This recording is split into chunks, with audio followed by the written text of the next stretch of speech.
Мен институтты бітірерде анам мен әкем де зейнеткер жасында еді.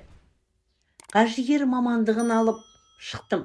Бірақ 2 жылдай өз мамандығым бойынша жұмысқа тұра алмай, табылған жұмысты іздеп, аз да болса жалақы алып жүрдім.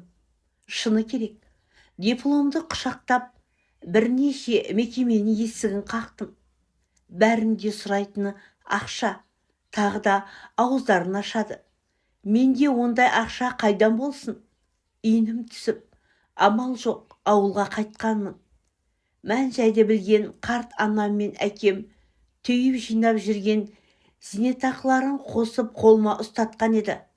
Сол ақшамен қалалық бір мемлекеттік мекемеге жетекші маман болып орналасқанмын. 1 жыл сол жерде жұмыс істедім. Мемлекеттік орында қай-өңді жалақы болсын. Пәтерақыға, ас ауқаты мен киімнен жолақыға кетеді де, келесі айлықты күтіп жүргеніміз. Кейін мені жұмысқа қабылдаған орынбасар басқа қызметке ауысып кетті де, сол жылы қысқартуға іліккен 15 адамның ішінде мен де кете бардым. Бұл кезде де жұмыстан шығып қалғанымды айтып үйге барғанмын. Анам, жұмыс табылады, уайымдай бермейші деп әлек болған.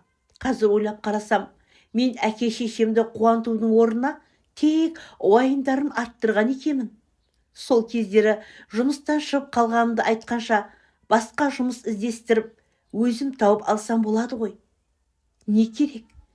Әке-шешемнің тілеуімен бір үлкен құрылыс заттар фирмасына қарапайым жұмысшы болып орналастым. 4 жылда бөлім меңгерушісі болдым. Үйлендім, бірақ жұмыс бабыма байланысты қалада тұруыма тура келді. Үй аламын, жағдайымды жасап аламын. Кейін әке-шешемді қолыма әкелем деп жүргенде тағы да 5 жылдай уақыт өтті. 2 бөлмелі үй тарлық етеді. Оның үстіне әке-шешем жер үйде емін-еркін тұрғысы келеді деп араға 2 жылдай салып, қаланың шетінен үлкен үй сатып алдым. Бұл кезде бұрынғы бастығынан бөлек кетіп, өзімде құрылыс заттар фирмасын ашқамын. Бұл салада 12 жыл тәжірибем бар. Бастықтың басы қасында жүріп, тендерге қатысудың әдіс тәсілінде біліп алған едім. Өзімнің жеке ісімді ашқаннан соң бірнеше рет қалалық тендерге қатысып жеңіп алғанмын. Дәл сол жылдары Шымкентте жаңа мөлтік аудандар ашылып, көп қабатты тұрғын үйлер қарқынды салынып жатқан болатын. Құрылыс фирмаларының жұмыстары да тоқтамай жүріп тұрған. Осы арада 74 жастағы анам қайтыс болды. Осы кезде ғана жұмыс деп, қарт әке-шешемді ұмыт қалдырғанымды біліп, әбден жыладым. Ақмақтаға оралған анамды үйден шығарарда соңғы рет жүзін көріп қалайын деп, бетінен сүйіп құшақтағанмын. Қолыма таста боп батқан не нәрсе екен деп кебін ашып қарасам, бауыры үсіп тұр және қап-қатты. Кейін әкемнен анамның соңғы 3-4 жылдан бері бауыры ауырғанын естідім. Жұмысына бөгет болмайық. Өзі қат-қабат жұмыста миы ашып жүрген ұлдың проблемасын арттырып қайтесің деп, шешем әкеме айтқызбай келіпті. Ауруын жасырып кетіпті ғой анашым. Сол жылы анамның жылдық асынан бірер апта қалғанда әкем де көз жұмды. Анамнан айырылғалы әкем тым жүдеп кеткен еді.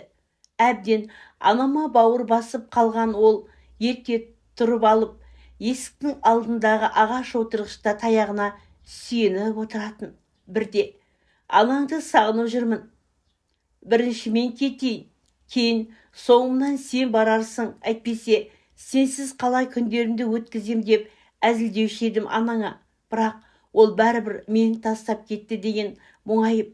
Ақыры әкем де қайтпас сапарға аттанды. Құсалық әкемнің ажалын жақындаттау, оның үстіне кәрілік те бар. Әйткенмен, әкемнің соңғы сағаттарында жанында бола алмағаныма өкінемін. Тағы да сол бітпейтін жұмыстың шаруасымен жүріп, ерте келіп кеш кететінмін. Қазір менде бәрі бар, бірақ жанымда әке-шешем жоқ. Енді мен кімді қажылыққа жіберем? Осы күнге дейін бір ретте әкетай, мен сізді қатты қадірлеймін. Анашым, сен менің алтынымсың. Сіздерді өте қатты жақсы көремін деп айтпаппын ғой. Қатты өкінемін. Ата-анасын сүймейтін перзент жоқ, бірақ та соны сөзбен айтып жеткізе бермейміз ғой. Ал қарт ата-ана бір ауыз жылы сөзге жаны жадырап мәз болады емес пе?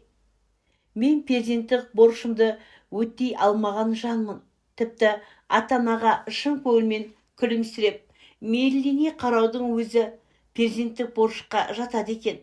Ал мен тек уайымды айтып, оларды күрсінткеннен басқа еш нәрсе істемеппін.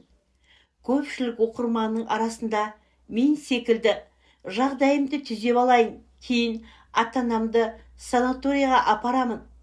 Келесі жылғы туған күніне барармын да, қазір жұмысын бастан асады.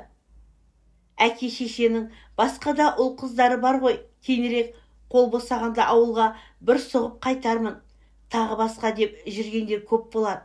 Оларға мен сияқты өкініште қалмау үшін ата-анаға күнде құрмет көрсетіп, қуанта біліңдер дегім келеді. Басқа қолынан келмесе де тәтті әрі жылы сөздеріңді айтып, жан жадырата білуде балаға парыз екенін есте ұстаңдаршы.